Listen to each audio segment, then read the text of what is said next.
Asking for help from a man who hated you was hard. Really hard. But she was out of options.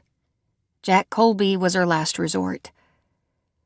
Despite the cool Oregon breeze tripping along Dockside Drive, a bead of sweat trickled down Christi Reece's temple as Jack completed his purchase at the stand on the wharf.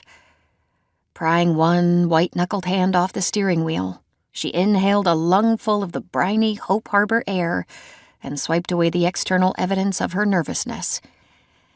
Thankfully, she alone was privy to the pretzel twist in her stomach and the erratic lurch of her heart. A savory aroma wafted toward her from the white truck that had been Jack's destination on this sunny end-of-April afternoon, setting off a rumble in her stomach. But eating was low priority, even if her last meal hours ago had consisted of a stale bagel and gas station coffee. The man she'd driven 30-plus hours to see lingered to exchange a few words with the cook, who adjusted the baseball cap over his long gray ponytail as the two shared a laugh.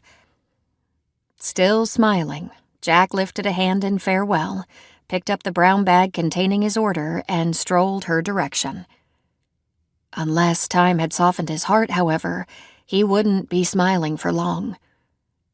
Pulse pounding, Christi fumbled with the handle on the older model Nissan that had carried her more than 2,000 miles, pushed the door open, swung her shaky legs to the pavement, praying they wouldn't fold. Jack gave her a casual glance as she slid from behind the wheel and stood, the kind you bestowed on a stranger who happened to catch your momentary attention. No hint of recognition flickered in his eyes. A twinge of disappointment nipped at her, but that was foolish. 11 years had passed. Her once long hair had been cropped to shoulder length, and she didn't lighten the dark blonde hue anymore.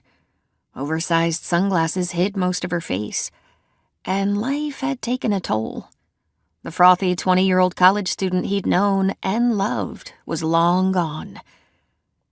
Jack's pace slowed, as if he'd realized there was more to this encounter than chance. Her cue to move forward. Squeezing her fingers into tight fists, she approached him. Unlike her, he'd benefited from the passage of time. The handsome 23-year-old who'd brightened that carefree summer had filled out, matured, acquired an intriguing aura of worldliness that enhanced the considerable appeal she'd once found difficult to resist.